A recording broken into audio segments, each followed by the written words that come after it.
Hello everyone, welcome you all. कैसे हो आप सब। तो आज हम करेंगे क्लास 9 का चैप्टर 6 लाइंस एंड एंगल्स। ये चैप्टर बहुत ही इजी होता है, लेकिन बच्चों को ये चैप्टर अक्सर मुश्किल लगता है क्योंकि स्टेटमेंट क्वेश्चंस को समझकर आंसर उसका जो सॉल्व करना होता है वो बच्चों को थोड़ा मुश्किल लगता है। लेकिन कोई बात नहीं, आज हम इस चैप्टर को बहुत ही इजी वे से करेंगे और ये चैप्टर आपको बहुत ही अच्छे से समझ आ जाएगा। तो अब हम इसके जो क्वेश्चन हैं उन्हें स्टार्ट करते हैं। तो जो हमें एक्सरसाइज 6.1 में ना क्वेश्चन नंबर 1 दिया हुआ है, तो वो क्वेश्चन है in figure 6.13 lines A B and C D intersect at O. मतलब एक फिगर है 6.13, उसमें दो लाइन्स दी हुई हैं A B and C D और वो लाइन्स इंटरसेक्ट करती हैं पॉइंट ए ओ पे। मतलब ए बी एक लाइन है, सी डी एक लाइन है और वो इंटरसेक्ट करते हैं पॉइंट ओ में। और नेक्स्ट हमें गिवन है इफ एंगल ए ओ सी, हमारे पास एक एंगल है ए ओ सी और प्लस एंगल बी ओ ई और एक हमारे पास एंगल है बी ओ ई। तो ये दोनों जो एंगल हैं इन दोनों का जो सम है, मतलब ये और ये एंगल जब प्लस हो जाएंगे तब 70 होंगे। एंड हमें एक एंगल दिया हुआ है बी ओ डी, ये नीचे वाला एंगल जो है हमारा 40 डिग्री का। तो हमें फाइंड करना है एंगल बी ओ ई, मतलब इस एंगल का हमें अकेले का मेजरमेंट निकालना है कितना होगा, और रिफ्लेक्स निकालना है हमें एंगल सी ओ ई का। मतलब हमें एक एंगल सी ओ ई निकालना है। रिफ्लेक्स का मतलब होता है 360, एक जो कंप्लीट एंगल होता है उससे माइनस कर देना। तो रिफ्लेक्स का मतलब होता है 360 से माइनस करना। तो जैसे ही आपको एग्ज़ाम में कोई भी स्टेटमेंट क्वेश्चन आए तो आपको सबसे जो फर्स्ट स्टेप जो एक फॉलो करना है, आपको लिखना है कि आपको गिवन क्या दिया हुआ है क्वेश्चन में और आपको फाइंड क्या करना है। तो गिवन में आपको दिया हुआ है कि दो लाइंस हैं A B and C D intersect करती हैं एट पॉइंट ओ पर। दो एंगल्स हैं, वो प्लस होते हैं तो 70 होते हैं और एक एंगल दिया हुआ है जो है 40 डिग्री का। तो ये था गिवन, ये लिखना है आपको। और साथ में नेक्स्ट लाइन में आपको लिखना है कि टू फाइंड, आपको फाइंड क्या करना है। तो इसमें आपको एक एंगल फाइंड करना है और एक रिफ्लेक्स एंगल फाइंड करना है, तो आप वो लिख दोगे। नेक्स्ट अब आपका जो स्टेप जो है, नेक्स्ट अब आप यहाँ से आपका क्वेश्चन जो है वो स्टार्ट होता है कि अब आप इसे सॉल्व कैसे करोगे। तो करना क्या है, जैसे ही अब आप बहुत ध्यान से सुनना और समझना, जैसे आपको क्वेश्चन दिया हुआ है ना वैसे ही आप इसका आंसर लिखना स्टार्ट करोगे। आपको क्वेश्चन में दिया हुआ है लाइन ए बी, तो आप ऐसे ही लिखोगे कि अगर ए बी एक लाइन है तो आपको दिख रहा है कि ए बी एक लाइन है, तो आप इसे ऐसे ही लिखोगे as A B is a straight line. कि अगर ए बी एक स्ट्रेट लाइन है तो उसके ऊपर जितने भी एंगल्स बनेंगे उन सब का सम होगा 180 डिग्री। ये लीनियर पेयर की प्रॉपर्टी है। तो हम लिखेंगे कि इसके ऊपर एंगल कौन से बन रहे हैं, ए ओ सी ओ ई और एक बन रहा है बी ओ ई। तो लिखेंगे ए ओ सी प्लस सी ओ ई प्लस बी ओ ई। तो ये तीनों मिलाकर हो जाएंगे हमारे पास 180 डिग्री लीनियर पेयर। अब हमें गिवन दिया हुआ है कि एंगल ए ओ सी और बी ओ ई जब प्लस हो जाएंगे तो 70 होंगे, मतलब एंगल ए ओ सी और बी ओ ई। तो ये दोनों प्लस होके हो गए हमारे पास 70 और बचा हमारे पास एंगल सी ओ ई। 70 इधर प्लस से उस साइड जाएगा तो ये हो जाएगा हमारा 180 से माइनस और हमारा आंसर आ जाएगा 110। तो एंगल सी ओ ई है हमारा 110 डिग्री का। लेकिन जो एंगल सी ओ ई है वो हमें रिफ्लेक्स निकालना है। रिफ्लेक्स के लिए हम इसे करेंगे 360 से माइनस। तो लिखेंगे रिफ्लेक्स ऑफ एंगल सी ओ ई। तो 360 से हम 110 को 110 को माइनस कर देंगे और हमारा आंसर आ जाएगा 250। तो यहाँ तक हमने एक पार्ट इसका सॉल्व कर लिया। नेक्स्ट हमें दिया हुआ है कि हमें एंगल BOE निकालना है। तो अगेन अब हमें दोबारा कुछ सोचने की ज़रूरत नहीं है, स्टेटमेंट पे वापस चले जाएंगे। लाइन AB दी थी वो हमने यूज़ कर ली। अब हमें दी है लाइन CD, तो उसे भी यूज़ कर लेंगे। नेक्स्ट हम लिखेंगे as CD is a straight line. अगर C और CD एक स्ट्रेट लाइन है तो उसके ऊपर जितने भी एंगल्स हैं उनका सम क्या होगा हमारे पास 360। तो हम लिखेंगे कि angle COE plus BOE plus जो हमारा थर्ड एंगल होगा BOD।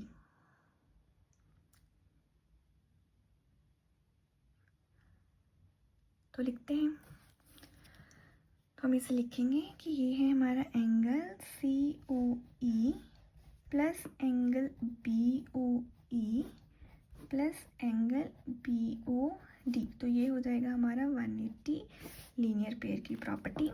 तो COE 110 है, ये हमने अभी निकाला है, तो इसे लिखेंगे BOE। यही एंगल अब हमें फाइंड करना है एंगल, तो इसकी मेजरमेंट तो हमारे पास है नहीं, तो इसे लिखेंगे BOE। और एंगल BOD ये गिवन है हमें कि 40 डिग्री का है।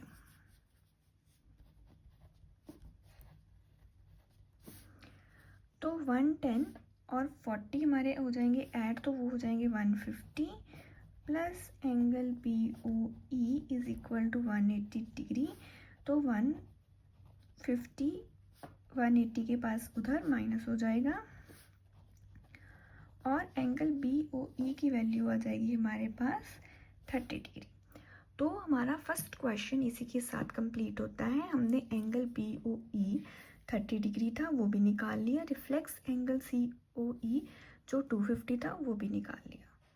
होप आपको क्वेश्चन फर्स्ट अच्छे से इजी से समझ आ गया होगा। नेक्स्ट क्वेश्चन नंबर 2, तो इसमें स्टेटमेंट है हमारी इन फिगर 6.14 के फिगर 6.14 जो है उसमें दो लाइन्स हैं XY एंड MN। मतलब एक है हमारी लाइन XY, दूसरी है हमारी लाइन MN। सॉरी यहाँ पर एक पॉइंट था M, और ये दोनों लाइन्स इंटरसेक्ट कर रही हैं एट पॉइंट O पर। और हमें गिवन है कि एंगल POY, मतलब एक एंगल है हमारा POY, ये है हमारा 90 डिग्री का। बुक में इसका 90 डिग्री का सिंबल बना हुआ है। और नेक्स्ट हमें गिवन किया हुआ है कि एंगल A और एंगल AB ये दोनों एंगल्स हैं जिनकी रेशो 2:3 है और हमें फाइंड करना है C को। तो अगेन जैसा हमने क्वेश्चन नंबर 1 में किया था वैसा ही यहाँ करेंगे। सबसे पहले लिखेंगे कि गिवन और टू प्रूफ हमारा क्या है। तो गिवन हमें है कि दो लाइंस हैं XY एंड MN, इंटरसेक्ट कर रही है एट पॉइंट O पर, और एक एंगल है POY जो 90 डिग्री का है। नेक्स्ट हमें गिवन है कि एंगल A और एंगल B रेशो में है जिनकी रेशो 2:3 है, और फाइंड हमें करना है एंगल C। तो यहाँ तक आपको क्लियर है। तो इसे भी हम सेम वैसे ही स्टार्ट करेंगे। स्टेटमेंट में हमें दिया है कि लाइन XY है, तो हम लिखे एज इट इज इसे लिखेंगे कि as XY is a straight line. अगर XY एक स्ट्रेट लाइन है तो X और Y के ऊपर जो एंगल्स हैं हमारे उन सभी का सम होगा 180। तो एंगल हमारे ये हैं, एक है एंगल हमारा XOM, एक है MOP एंड थर्ड एंगल है हमारा POY। तो मैंने लिखते हैं XOM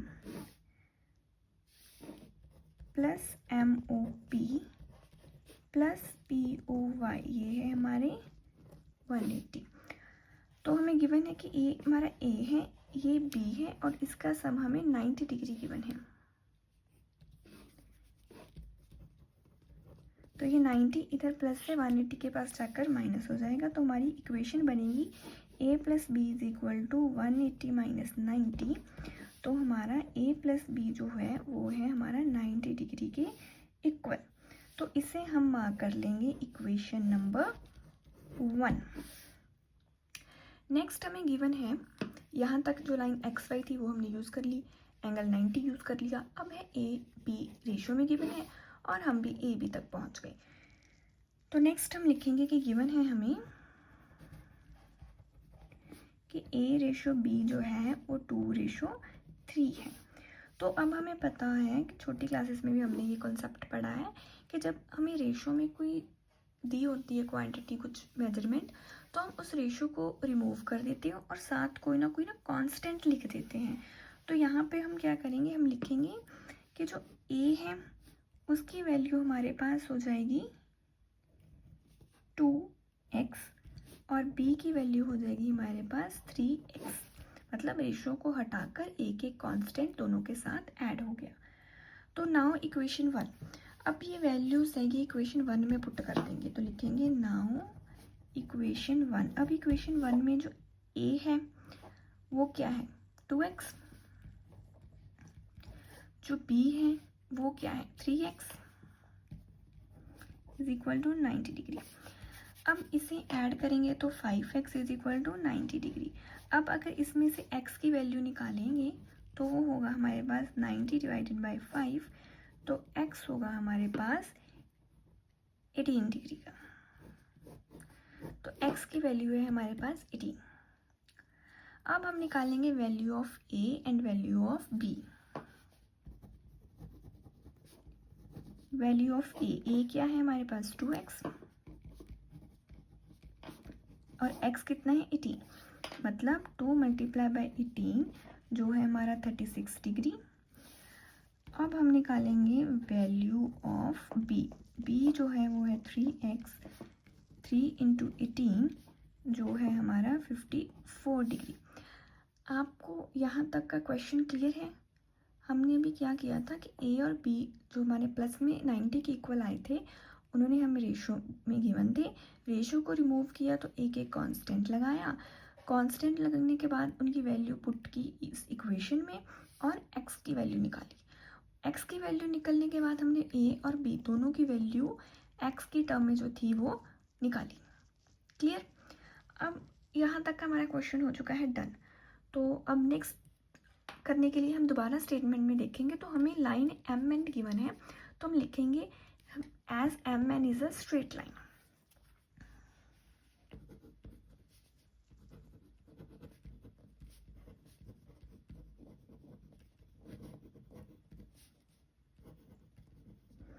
अगर एम एन स्ट्रेट लाइन है तो एम और एन पे जो एंगल्स है उनका सम होगा 180। तो एम और एन पे हमारे पास एक एंगल है बी और एंगल है सी, जिसमें से सी हमें फाइंड करना है। तो हम लिखेंगे कि इसके जो एंगल्स हैं वो है angle B plus angle C जो 180 डिग्री के इक्वल होंगे, लीनियर पे है। एंगल बी की वैल्यू हमने निकाल ली जो 54 डिग्री है।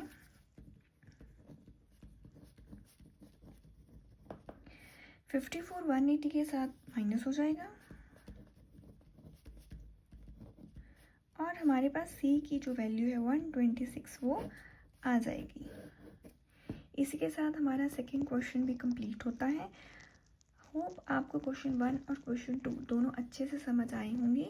तो ये क्वेश्चंस में करना कुछ खास नहीं होता, जैसे स्टेटमेंट गिवन होती है वैसे ही लिखो और उससे सॉल्व करो, बस इतना ही काम होता है इन दोनों क्वेश्चन का। होप आपको दोनों क्वेश्चंस का मेथड इजी लगा होगा। तो आज के इस वीडियो में ये दोनों क्वेश्चन होंगे। नेक्स्ट सेशन में हम इसके नेक्स्ट क्वेश्चंस भी कंप्लीट करेंगे। तो आज के लिए इतना ही। अगर आप मेरे चैनल को पहली बार देख रहे हैं तो मेक श्योर कि आप इसे सब्सक्राइब कर लें। And thanks for watching.